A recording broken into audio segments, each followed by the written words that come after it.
Let's be honest, when someone says fighter jet, most people picture something sleek, futuristic, and fresh off a sci-fi set.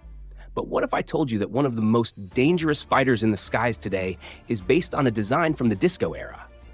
Yep, meet the F-15EX Eagle II, a machine that proves once and for all that sometimes Dad really does know best.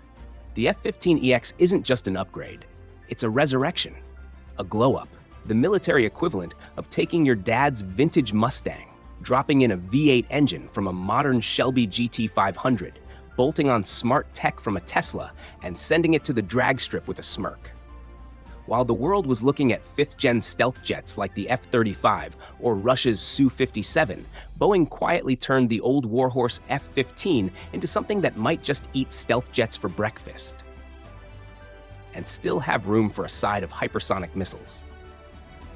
To understand the F-15EX, we have to rewind the tape. Back in the 1970s, when bell-bottoms were in and disco was king, the original F-15 was born.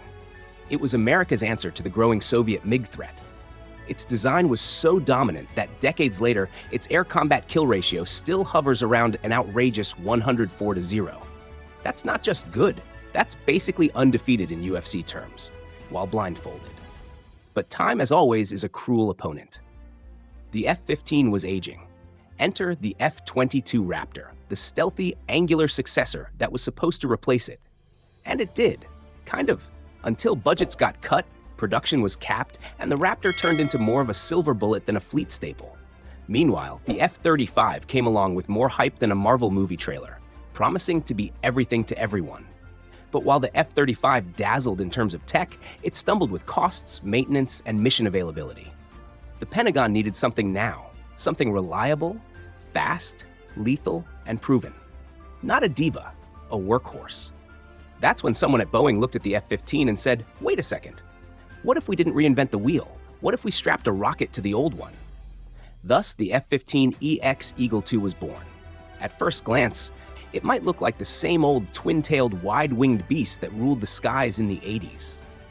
But under the hood, it's a monster. Let's talk performance. The F-15EX is powered by twin Pratt & Whitney F100PW229 engines, capable of producing over 29,000 pounds of thrust each. That's enough power to make your average commercial airliner weep in shame. It can reach speeds of Mach 2.5, making it one of the fastest fighters in the US inventory, faster even than the much newer F-35. And it's not stealthy? Yeah, that's true. But here's the kicker. It doesn't try to be. The F-15EX embraces its non-stealth status like a linebacker who walks into a karate dojo. It's not here to sneak around. It's here to throw punches and break things. Its payload is equally terrifying. The F-15EX can carry up to 22 air-to-air missiles, more than any other fighter on the planet. You want BVR dominance? It's got it. You want to play the Arsenal plane game, launching hypersonic weapons or standoff cruise missiles from hundreds of miles away? Also covered. In fact, it's the only American fighter cleared to carry the new hypersonic AGM-1 83 ARRW missile, a weapon so fast it makes Sonic the Hedgehog look like he's in slow motion. The cockpit is modernized to the extreme. We're talking massive touchscreen displays, open architecture systems, helmet-mounted cueing, the works. It's designed for plug-and-play upgrades, meaning it can quickly adapt to whatever the future throws at it, be it drone control, electronic warfare pods, or Skynet. Okay, maybe not that last one, yet. And speaking of drones, the F-15EX is also expected to play a key role in the USAF's future manned-unmanned teaming doctrine. Think of it as an alpha wolf leading a pack of loyal robot hounds. The EX would fly at the front, commanding loyal wingman drones like the XQ-58 Valkyrie to scout ahead, jam radar, or kamikaze into enemy assets, all while the pilot sits comfortably behind an array of sensors and digital controls. But beyond the performance specs and high-tech gear, what makes the F-15EX such a compelling story is this. It wasn't supposed to happen. Seriously, this aircraft is the result of one of the most unlikely comebacks in military aviation. For years, the Air Force wasn't even looking at 4th-gen platforms. All eyes were on stealth, and more stealth. But then something shifted. Reality. Wars weren't being won by fancy radar signatures alone. They were being fought with massed firepower, persistence, availability, and adaptability. In other words, the exact things that the F-15EX does better than most. Let's also talk money. The part no one wants to admit matters, but always does. Each F-15EX costs roughly $80 million. That's about the same as an F-35A, but with lower operating costs, more weapon capacity, and better mission availability. Translation? You can fly more of them, more often, with more boom. And in a potential high-end conflict, say one involving a certain bear to the east or a dragon to the west, that kind of reliability isn't just nice, it's necessary. And that brings us to its biggest potential rival, Russia's Su-57. On paper, the Su-57 Felon is a stealthy, maneuverable, fifth-gen fighter bristling with advanced sensors and weapons. In reality, well, let's just say the Su-57's service record is about as mysterious as its actual stealth characteristics. Production numbers have been painfully low. Reports of design issues, engine problems, and avionics delays have plagued the program. And despite years of hype, the Su-57 has seen extremely limited operational use, even during Russia's full-scale war in Ukraine. The F-15EX, by contrast, is already flying. It's already being delivered. It's already integrated into the Air Force's infrastructure. No vaporware, no prototypes in hangars, just steel, jet fuel, and afterburners. Now, let's take this comparison further, because this isn't just a beauty contest. This is about who you'd rather have in a no-holds-barred dogfight or a real-world, ugly, multi-domain war. F-15EX versus Su-57, the showdown the internet loves to hype, but few truly break down with nuance. So let's go there.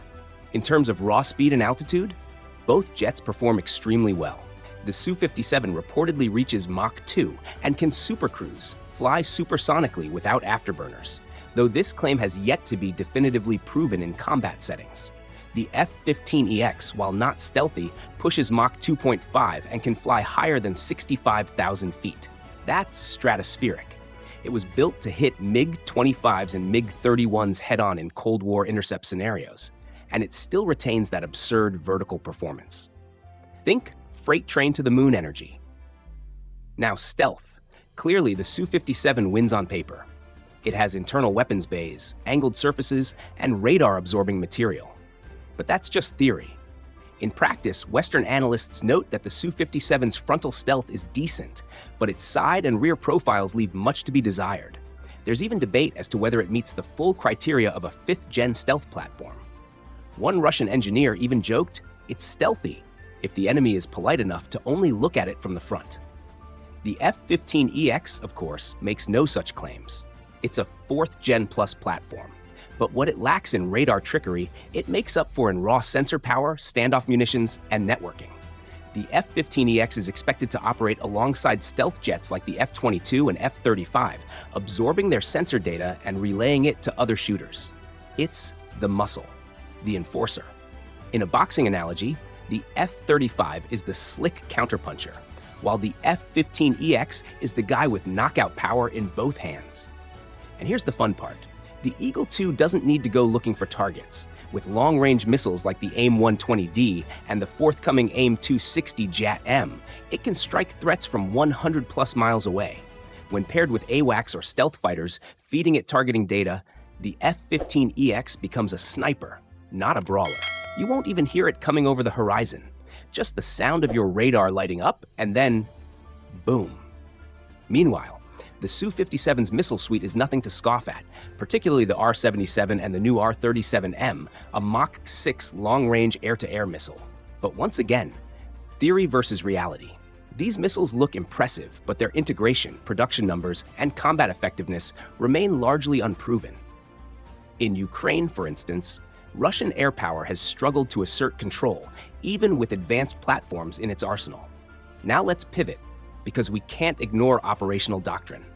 America doesn't just build jets, it builds battle networks.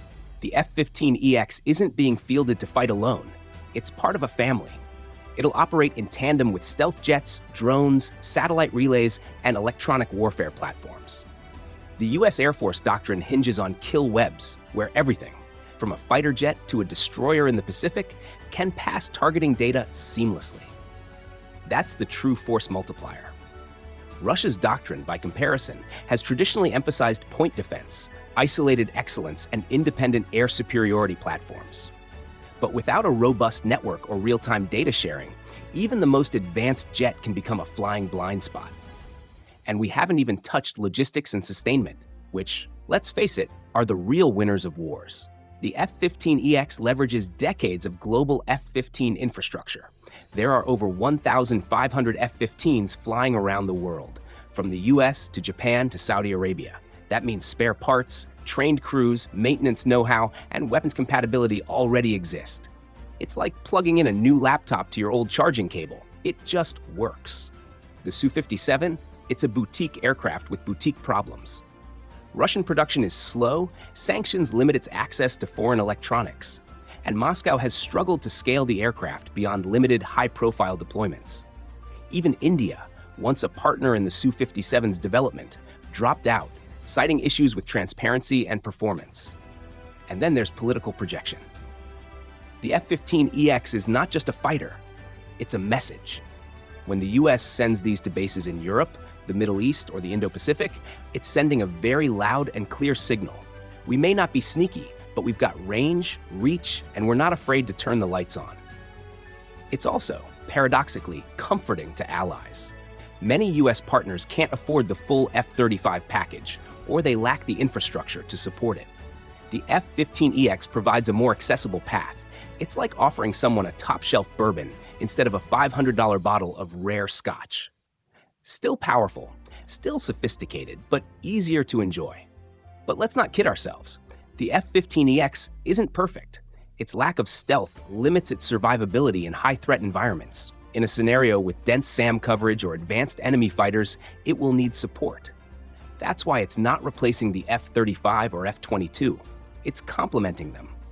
Still, there's a certain poetry in seeing a legacy aircraft defy expectations. Most jets are retired after a few decades. The F-15EX is the opposite. It's aging in reverse, like Benjamin Button with wings. Or, if you prefer a military metaphor, it's the grandmaster who still wipes the floor with younger rookies, not because he's faster, but because he knows every move in the book and has upgraded his glasses. Let's take a step back now. Zoom out from the specifications, the thrust ratios, the missile names, and radar ranges, and ask a bigger question. Why does the F-15EX matter now? Because the world has changed. We're entering an age where air combat isn't just about who has the sleekest jet. It's about who can adapt faster, upgrade smarter, and project strength consistently, even under budget pressure, political gridlock, and the rising threat of near-peer conflict. And that's where the F-15EX becomes a genius move.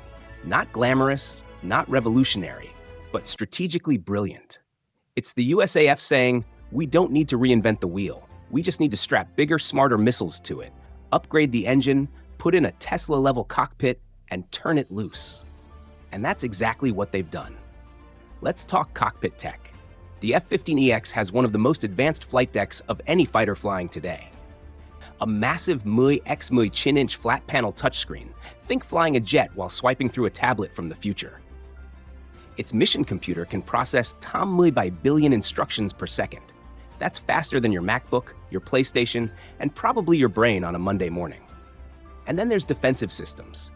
The Eagle II is protected by BAE's EPOP-US, a next-gen electronic warfare suite that doesn't just jam radars.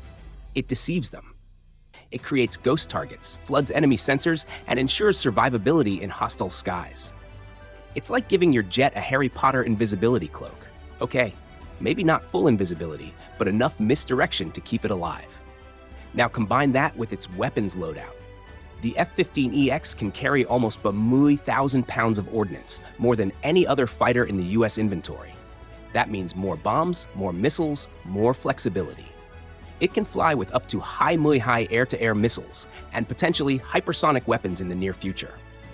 Yes, you heard right. The USAF is testing the AGM Motamba AARRW on platforms like the F-15. Imagine a Mach 9 plus missile screaming toward a target while the F-15EX turns around and cruises home like nothing happened. And all of this from a design first sketched in the Mochin Saumuyes. That's like upgrading your grandpa's Mustang to outrun Teslas on the freeway and doing it on a government budget. But here's what really makes the F-15EX special. It wasn't born out of desperation. It was born out of calculated need. The U.S. Air Force looked at its aging F-15C fleet, saw cracks in the airframes, rising maintenance costs, and capability gaps in homeland and theater defense, and said, "We don't need more stealth. We need more muscle, and we need it now." And Congress agreed. Because this wasn't just about keeping air power strong, it was about doing it in a way that was cost-effective, quick to deploy, and integrated into everything that already works.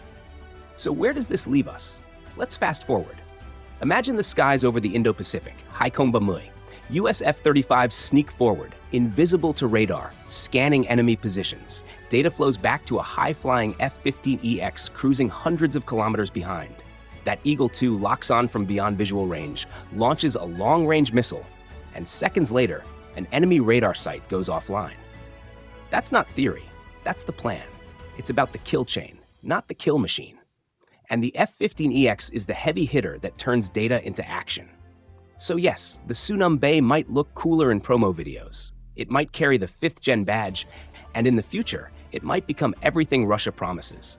But the F-15EX, it's not waiting. It's flying now. It's in production. It's deployable. It's reliable. And it's backed by decades of muscle memory, from maintenance crews to air superiority doctrine. And that brings us to the final punchline.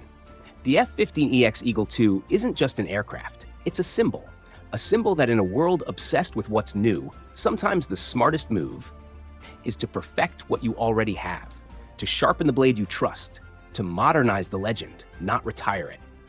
And in that sense, the Eagle II may not be the most futuristic fighter in the skies, but it might just be the most relevant one. It's the heavyweight you call when things get real. The last word in a debate that others are still having. The aircraft that proves sometimes being old school is exactly what makes you dangerous. And if you're flying against it, well, good luck dodging high missiles fired from beyond the horizon, backed by the most powerful air force in history. That's the story of the F-15EX, the Eagle reborn.